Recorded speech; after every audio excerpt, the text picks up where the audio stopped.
don't care. Kane, it's 1-0. Fucking down. 13th in the championship. The takeover happened as I said it would. People will be. Oh, when have we got Leeds?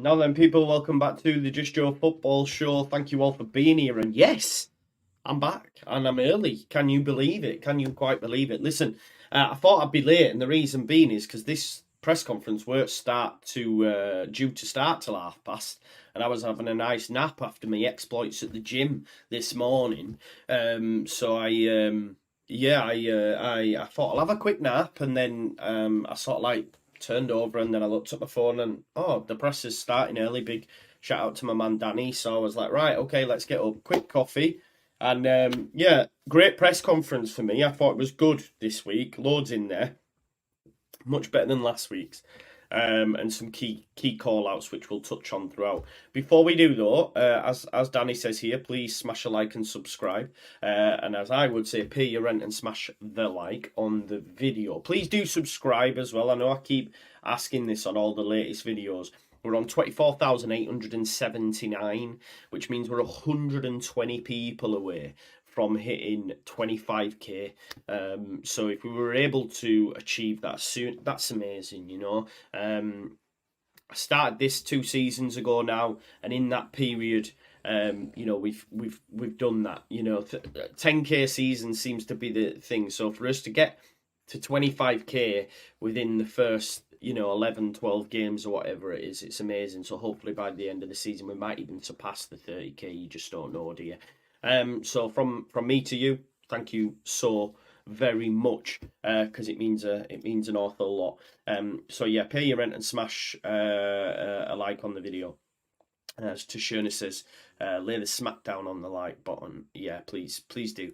Georgie says treble winning Maresca ball tonight. Pray for Sunderland. To be honest, I'm hoping Sunderland beat you, mate. I want Sunderland to beat you. Leicester need humbling a little bit. You know, I do think you're going to win the league. I do think you're going to win the league, but they do need humbling because it's record-breaking Leicester at the minute. No team's started ever as well as this. And, you know, this points total that Locks predicted at the start of the season, as we get closer, I'm thinking, wow, imagine it happens. Locks is going to be dining out. But I'm still convinced you are going to start to lose some games. And let's hope it starts tonight. Ipswich don't play tonight. They play tomorrow, don't they? But yeah, I will be watching intently, mate. Champions League's back as well.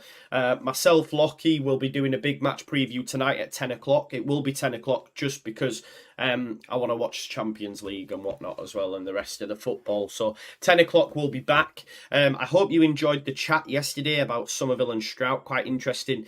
Adam Pope brought up Struijk and the captaincy. I've got loads more video ideas in the pipeline because this international break, I realised, look, I can pre-record stuff and schedule it and whatnot. So I've got loads in the pipeline. So please keep it locked and get your notification bell smashed.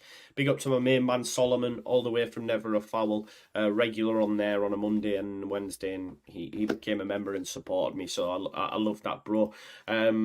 So thank you for that. But let's get stuck into the press conference. So always, as we start, Adam Pope's always the start at BBC Radio Leeds and all that jazz. Comes in, any fresh injuries? And Daniel Farke said, no, everyone is good to go. We've still got a few long-term injuries with the likes of Dallas, Spence and Firpo, but outside of that, we're good. Which is fantastic, isn't it, at the end of the day, that we've come through unscathed. And for me, I think we've been quite lucky this season in terms of injuries. Some might disagree, but maybe it's because of the squad depth as well, though. But I don't think we've done too bad, if I'm honest. I think it's probably down to squad depth and the amount of players that we have. And if someone's out, like Anonto, previous seasons, that hammers us, we can use James and Cree. You know, if Cree drops out, we could use Jadon Anthony and all that sort of stuff. So we have quite a deep squad now. We've even found at right back, you know, we've unearthed Archie Gray there. I know he's played there before at international duty, but he's been great. Shackleton's been great. So I think I think we're good to go. D, there hasn't been a time frame given, but Adam Pope mentioned on the Don't Go to Bed Just Yet podcast before the Norwich game that they said November. And to be fair, when he was asked on Firpo, he mentioned that he's still going to be out for a few weeks. He needs a few weeks of team training, and he also put Dallas and Spence in that bracket. So it wouldn't surprise me until we start to hear he's back in team training that it's going to be a few weeks after that. So I think we've still got to wait yet.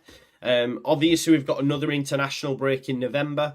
I think the other side of that, back in team training, and then let's see what happens on the back of that. But at the minute, we're getting on fine without him. The good thing is we've got a great manager who knows about this division and has won it twice over, and he knows when players, need to be used, and therefore we'll have Jed Spence for the important part, leading up to Christmas. In December, Leeds United have 7 championship fixtures. 7 in 1 month. January's no kinder either, so it really, really starts to get busy. So I guess as much as we hate it as fans, the players at the minute are enjoying the international breaks because it gives them a little respite when they're not on international duty. So, I'd imagine they quite enjoy the rest, to be fair. He was pressed on Archie Gray. Not so much, Baron Cross again coming with the fire questions, by the way. Big up to Baron Cross. But it was more a case of Adam Pope was actually asking about Archie Gray, about his performance, because I know a lot of us said Archie Gray looks beat. He did struggle at the weekend against Onel Hernandez, and Hernandez has played in this division for a while.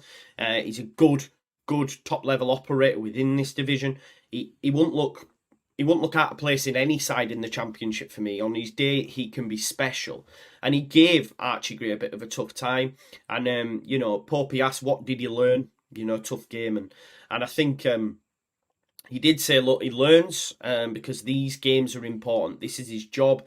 And these sort of games are important for him to develop. And he made that distinction between these and the international break. Yes, the international games are important, but is he going to learn playing under 19s as much as he can in the championship? This is why he said, I won't ever rest a player because he's due for international duty, because ultimately this is his job. This is where his bread's buttered, and this is where he's going to get most experience. He also liked the fact how he played his way back into the game, and we have to agree he did that. I believe as well, even against Bristol City, I forget the young lad's name now, he's also come through their academy. I thought he gave him a bit of tough time and started well, but by the end of the game, Archie Gray was streets ahead. I'm not saying he was anywhere close to streets ahead of Onel Hernandez in this game, but he did have to come back, he did have to compete, and as the game got on, he grew, right? And, he mentioned that. He also mentioned that he played in the back three, which we've seen at the end of the game when he went Struijk, Rodon and Gray, which again, that shows how many feathers he has to his bow, because ultimately you had Ethan Ampadu on the pitch. He could have easily gone, do you know what I'm going to do? I'm going to put Ampadu at the back and bring Gruyev on to sit in front. Couldn't he? If we're being totally honest, he chose not to do that because Ampadu's played at centre-back. Some teams in Italy preferred him at centre-back because they're crazy, but he could have easily done that, chose not to do it, and said, do you know what, I'm going to keep Archie Gray on the pitch and he can play on the right of the back three. And that was it. Andrew Awas mentions Bell, who he was up against Bristol City. So yeah, that's that's great. And again, it just shows the growth of Archie Gray. I'll jump ahead to what Berren had to ask him, because he said it wasn't Berren this. Someone else asked this question about how important it was to develop Archie in multiple positions. And I like sort of how Daniel Farke shuts this stuff down, because he did the exact same with Patrick Bamford. And it makes the journalist then sort of not ask that question again. Before, previously, our press conferences were consumed with Patrick Bamford chat, because he was the only striker we've got.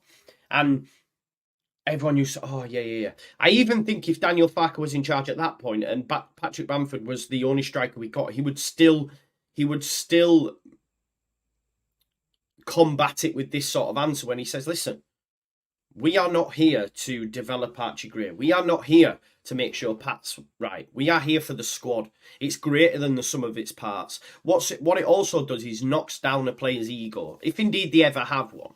Do you see what I'm saying? But if you're gassing up a player 24/7, it ain't good. And Daniel Farke, I think, for me, man management and dealing with the press has been fantastic. He might not like doing the press. I don't know if many do. But ultimately, he handles it perfectly for me. He handles it perfectly. And, you know, he basically said, yeah, Archie can play in a number of positions, but we're not here to just focus on Archie, which is great because it keeps people's egos in check and ensures Archie's always on his game.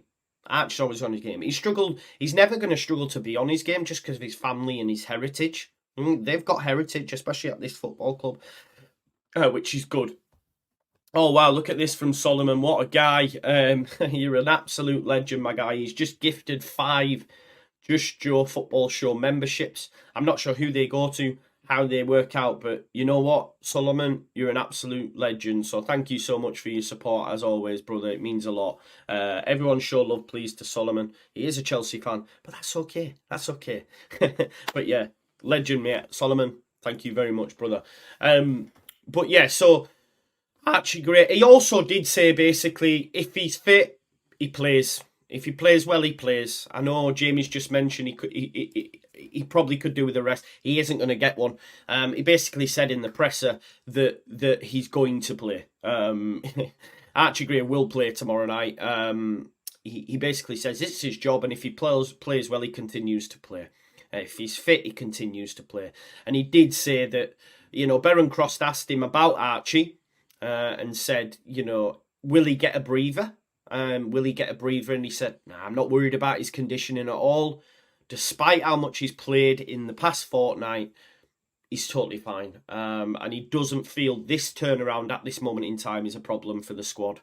So, listen, we have to trust Daniel Farke. Would I rest him? I probably would. I think we could see, yeah, he did struggle against Onel Hernandez from a quality perspective, but also he did look out on his feet at times. Wasn't just a poor. I don't think he had a poor performance. I still think over the course of 90 minutes he was good. But he did look at times that he was struggling. Now, we have to trust the manager. Daniel Farke hasn't steered us wrong yet, if we're being totally honest. He has not steered us wrong yet. Even when he's made changes in game, we've bemoaned them and said, we need them sooner. Against Millwall, he made changes. Daniel James came on and got 2 assists.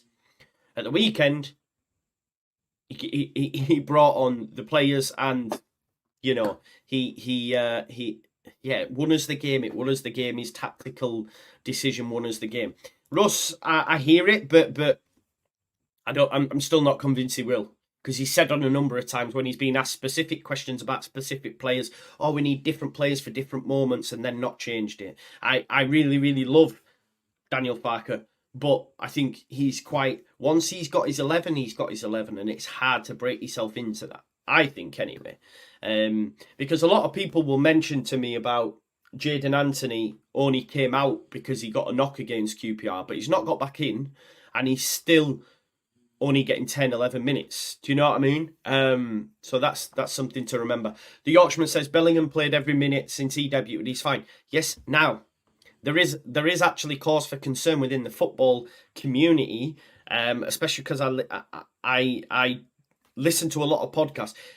If you compare the amount of minutes Bellingham's played at his age, and not just Bellingham, we're talking Pedri, we're talking other elite ballers that have broke through onto the scene. If you compare their minutes played to someone like a Gerrard and Lampard, we have to put them in that bracket. It's chalk and cheese. Like, Bellingham's played thousands of games compared to these. Do you know what I mean? And I don't know whether it's a good thing. We won't know whether or not it's a good thing until 10 years down the line. The last thing, and just to use Bellingham, the last thing we want as a nation is to see Bellingham break down and get loads of injuries. And, that could happen also to Archie Gray. So I do think there's a case that we do need to manage his minutes, but we have to trust Farke. Now, if, of course, Archie breaks down, then we have to look at Farke and say, But this is the thing with management. And this is where you have to also, you have to also sort of sympathise with managers. They need to win games of football. Who's the best option at right back that we have now? It's Archie Gray. Archie Gray will want to play every minute. If you ask Archie if fine to play, he's not going to say no. He's not going to say no. He's not like a... He's not like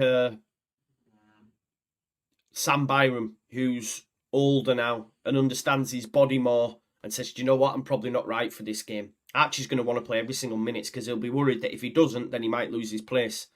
They've got that youthful exuberance. So that's something that maybe sometimes the manager has to stand back. But ultimately, he says he's fine. We have to go out on that. The question was asked, will he get a breather? And he said, I'm not worried about his conditioning. Despite how much he's played in the past fortnight, I am not concerned about the turnaround with the whole squad.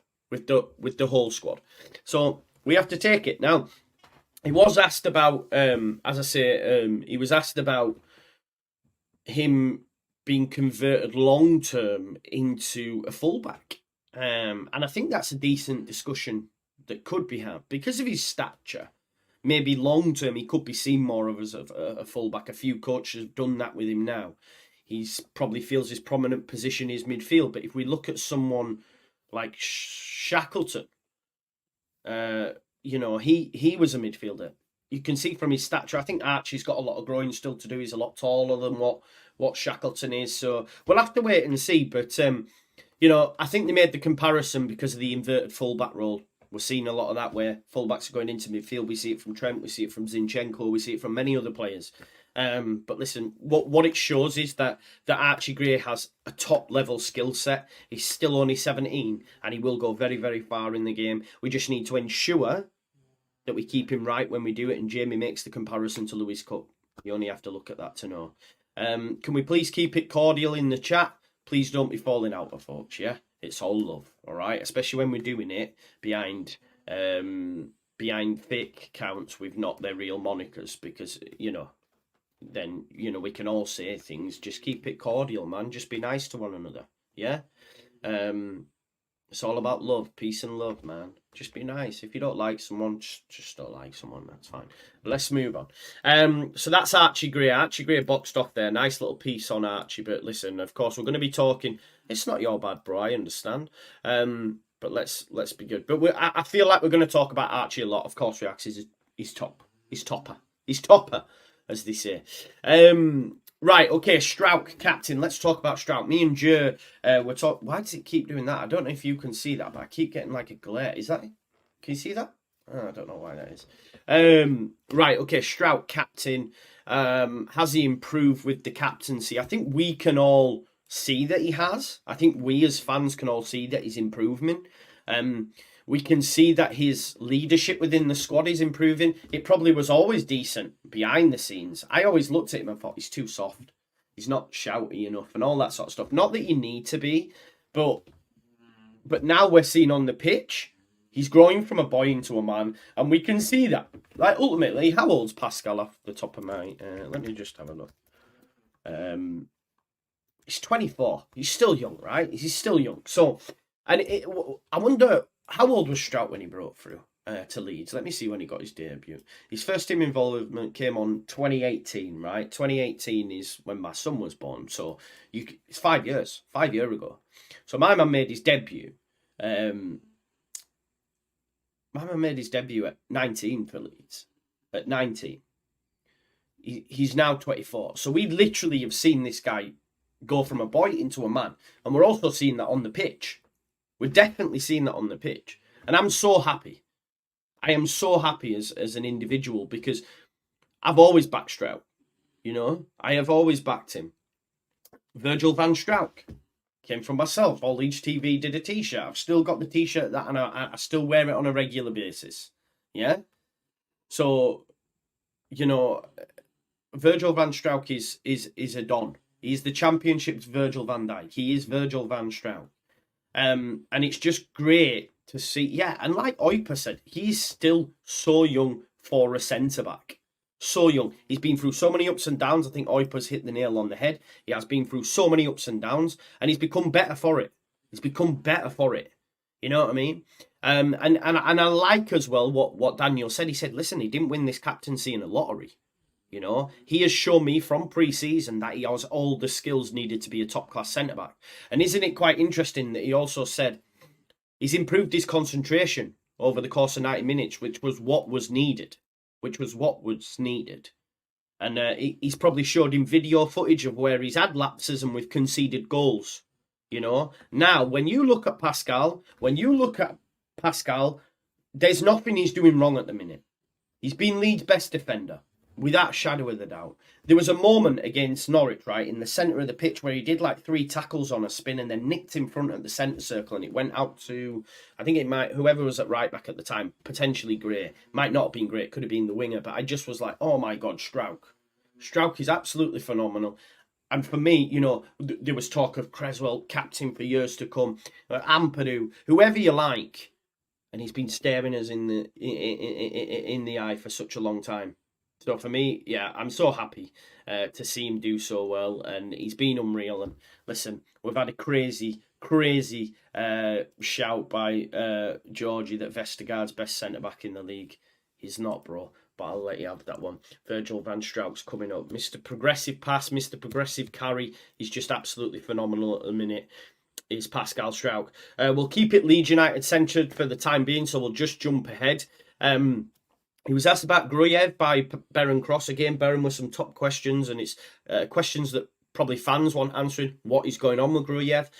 He was asked if he's an option alongside or instead of Ethan Ampadu. So therefore, are we going to see him play alongside Ethan, or is it a case of he's only going to get minutes if Ethan's not fit? And listen, Ethan's got a good record injury-wise.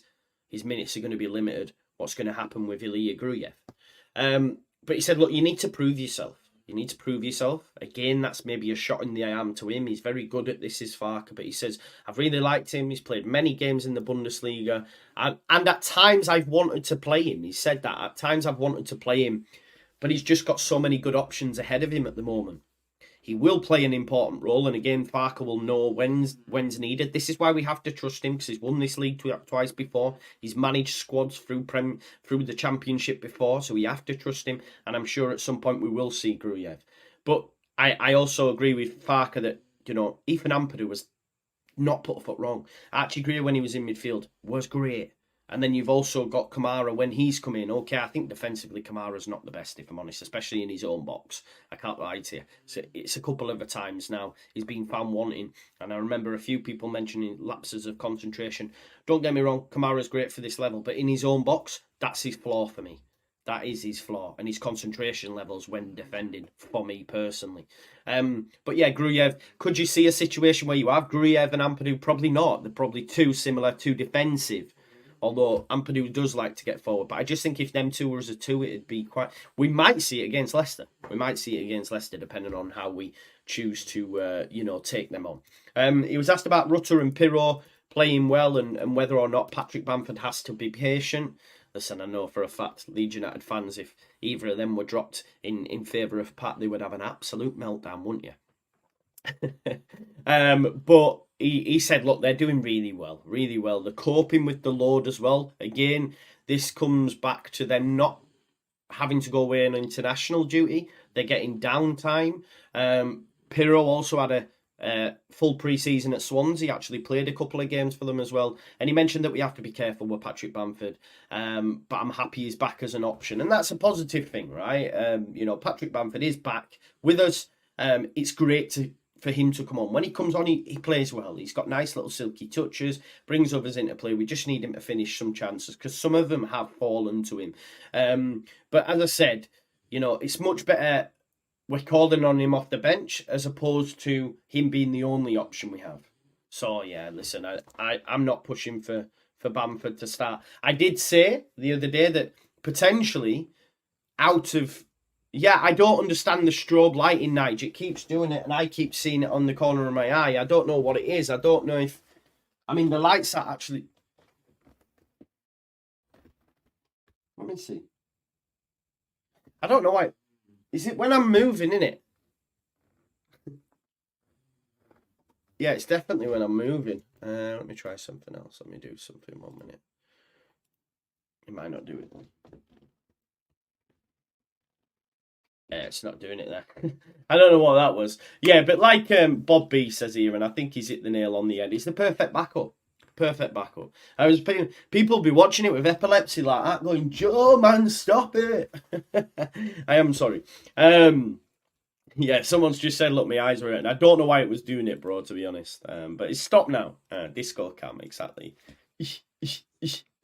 Disco cam, disco. Oh, it's done it again. Then I am. It's because I'm moving too fast.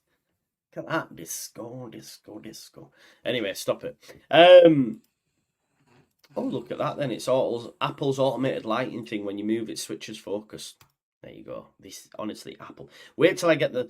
I'm on the iPhone 13, man, and like with this new update, when I get the iPhone 15, when that's gone, man, it's going to be... Honestly, it's mad. Phones now. You don't need what else. Elgato, I bought bloody mic. I bought... whatever. Oh, it's just so let me down as Elgato, to be honest. But yeah, anyway, we're moving. Let's get back on track, Joe. So... he was asked about his record with Alex Neil. Rate him. It is a tough task. He made the point about a cold night in Stoke, had a little joke.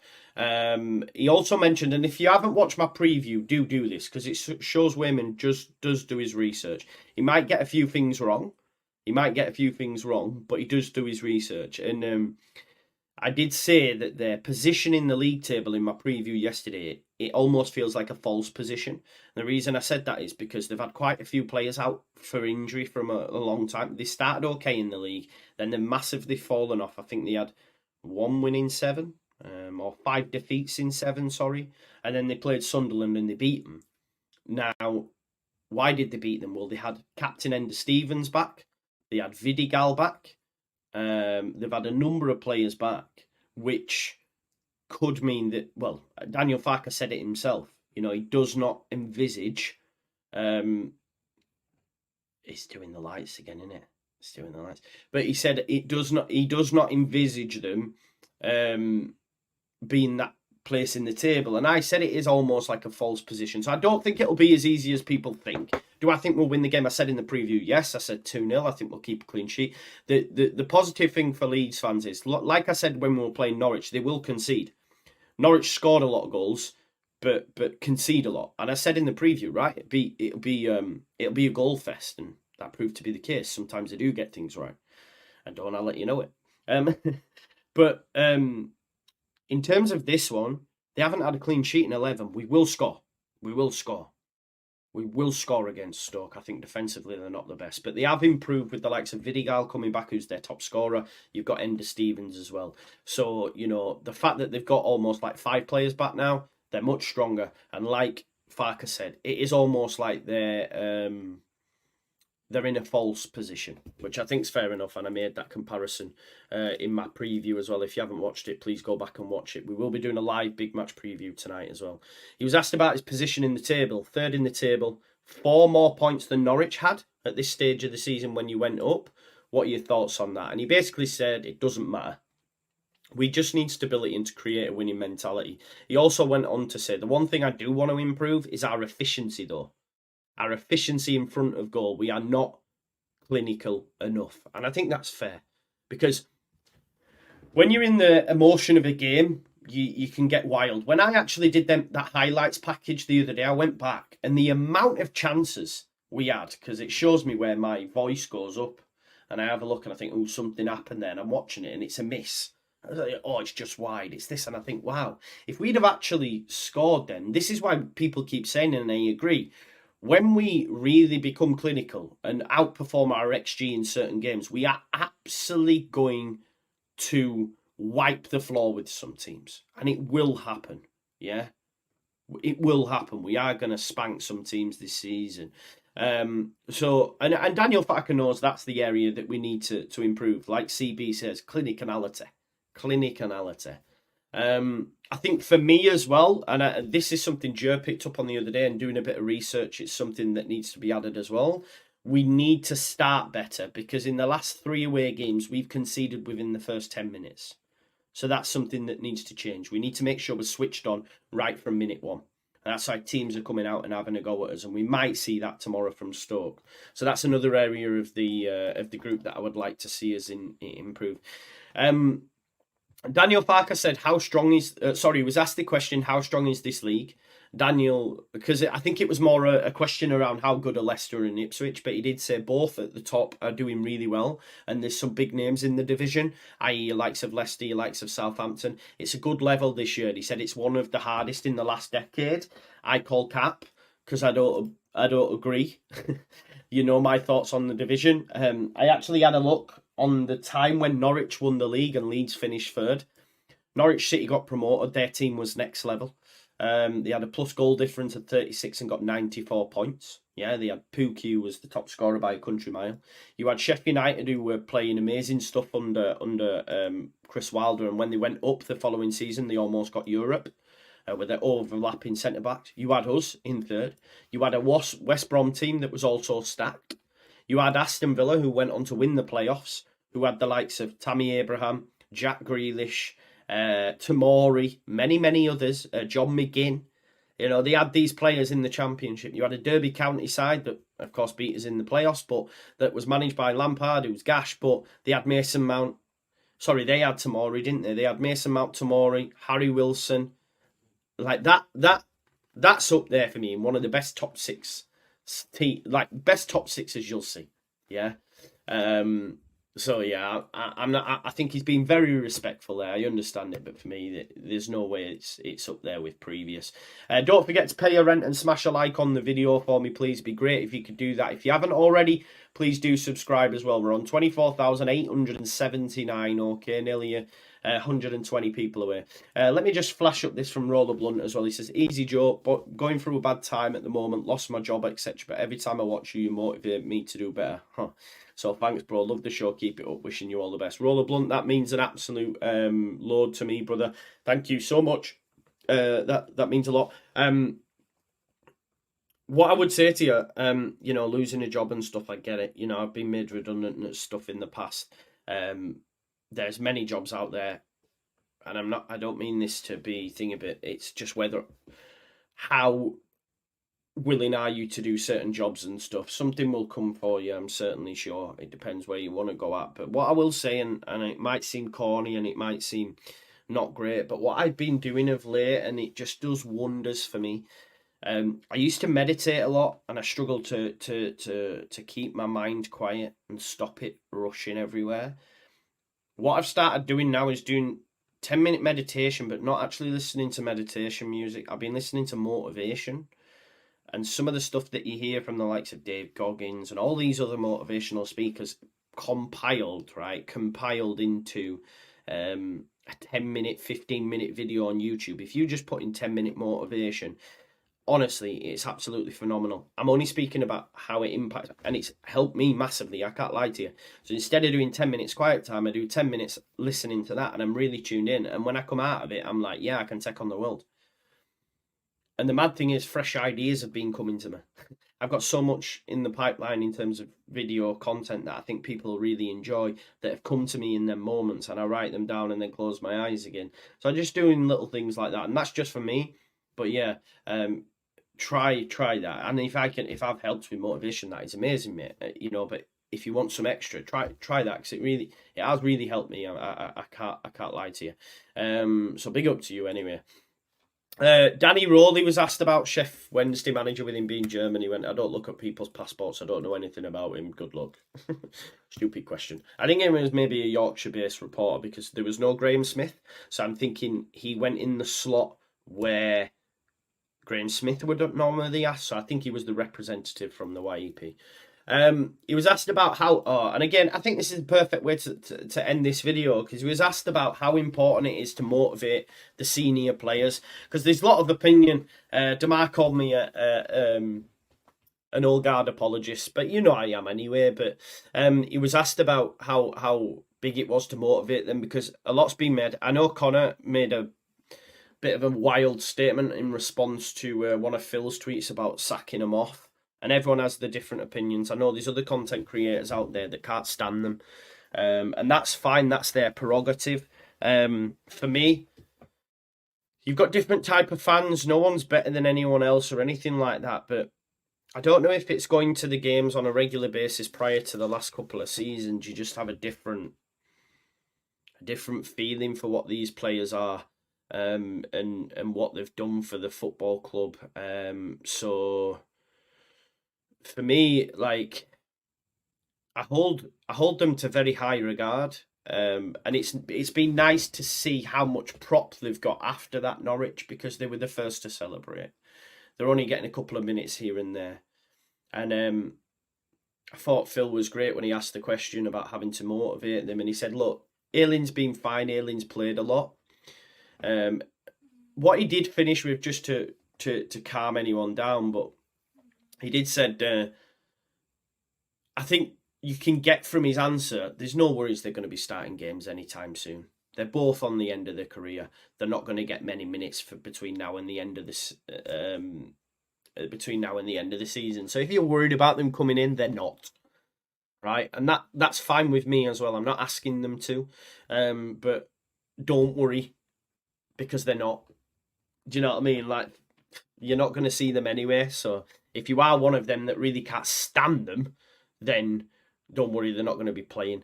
But he did say, look, Ayling's been fine. He's played a lot. He said Cooper, Cooper has been out. He was out. He got an injury, put his body on the line when he scored a goal for us. But overall, I'm very happy with them. He says, you have to accept where they're at. They're not 25 anymore. He said they're big leaders, big personalities, and they handle the situation they are in amazing. And they know how much I value them.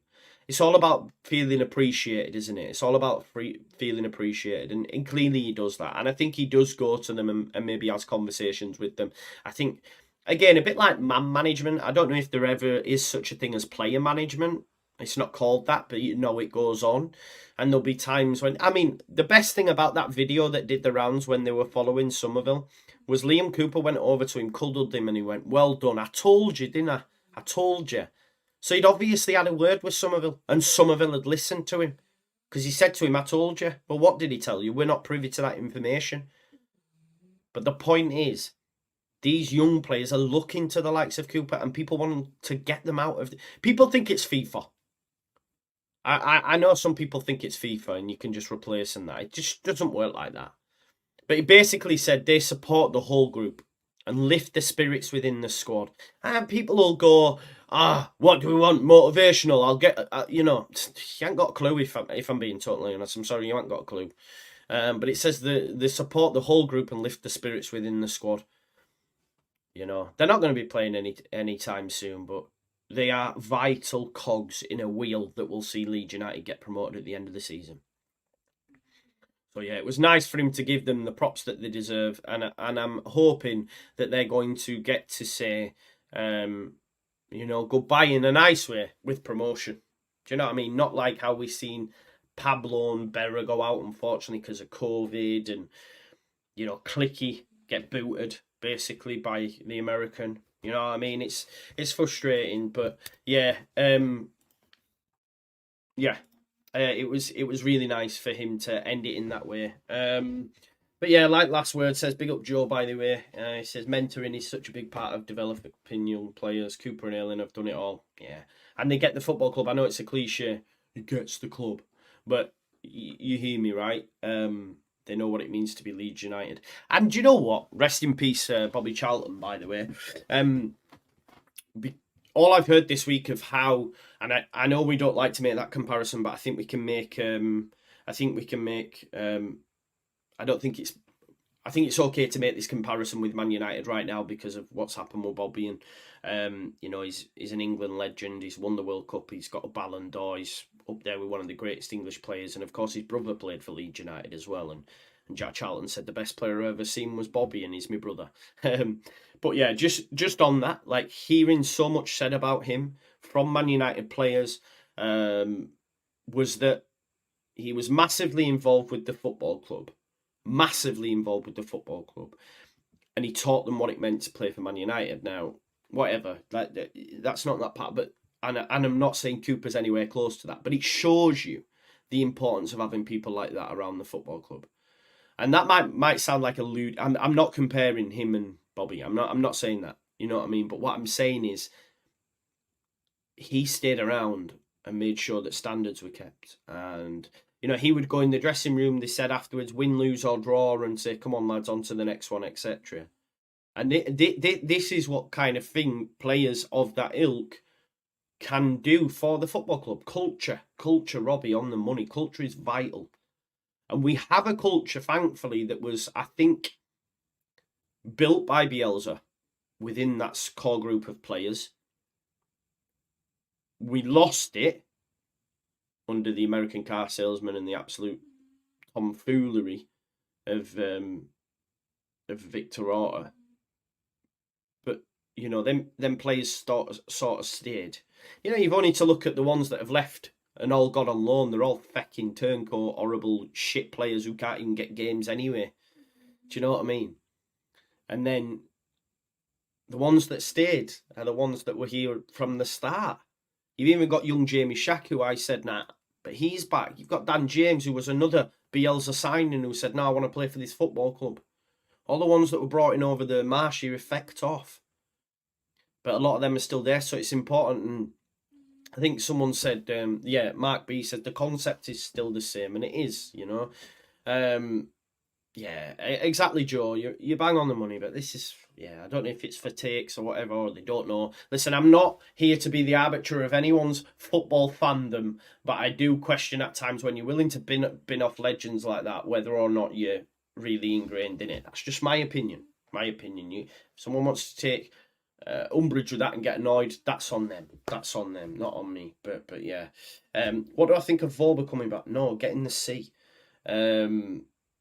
Getting the C, all of them. Even Jack now. And I said I won't mind Jack. I like Jack because I did like Jack. I'm not going to say that, but when he's twerking for Everton the way that he is, and when you've got fans that appreciate you, that shows he did it. Because not a lot of people did appreciate him. To be honest, I did, but not a lot of people did. But yeah, just don't run your mouth like that. Ultimately, I hope they all get relegated. You know, Bournemouth. I think Iriola's getting sacked. I'm sorry, I'm laughing. No disrespect to Bournemouth, because I like Bournemouth and I like some of the fans, I know them. But what I'm saying is, it's more a case of the project basically tried to copy Leeds United. Do you know what I mean? That's basically what happened. And Leeds United's way in for everybody, baby. They tried to get Bielsa, they then got Iriola, they took our players, and guess what? You haven't won a game of football. We are laughing. It's probably a good job we didn't get Iriola, because we'd have gone down with him by the looks of it as well, because you can't win a game of fucking football. You've got Aronson, who's absolutely bombing over at Union Berlin. You've got Roma and Christensen and Rasmus. Remember, I told people, man, worst right back. All right, okay. But anyway, he's bombing. Llorente's bombing. Who else is there? They're all fucking bombing. And I'm here for it. Listen, Harrison's doing well, but guess what? Everton is shit. So, you know what I mean? All good in the hood, innit? It's all gravy. We're going to enjoy a season of winning games of football, and then let's see what we're like next season. I feel with the 49ers, and again, this is a heel turn from me, or a babyface turn, because I wasn't the biggest fans. But for me, yeah, we're good. We're good, so we'll be all right. Anyway, thanks as always for smashing a like. Thanks always for being here. Smash a like on the video if you can. Subscribe to the channel. Get your comments in. Hit the notification bell. All that jazz. I'm going to change this blue colour because I think that's what's interrupting with it. Because I hadn't done it before. It might be because the screen. But yeah, sorry for anyone who's got epilepsy. Listen, I'll be back at 10. With Lockie and maybe Andrea, but he's still not in a good way at the moment. But yeah, me and Lockie will be back to give you a live match preview. And like Jamie says tonight, all Sunderland, aren't we, against Leicester City? Fingers crossed. Sunderland can do us a solid. Anyway, thanks always for watching. Smash a like on the video, subscribe to the channel, and I'll see you in a bit. Yeah, thanks always for watching. Great time spent with you as always. Peace now. Love you all.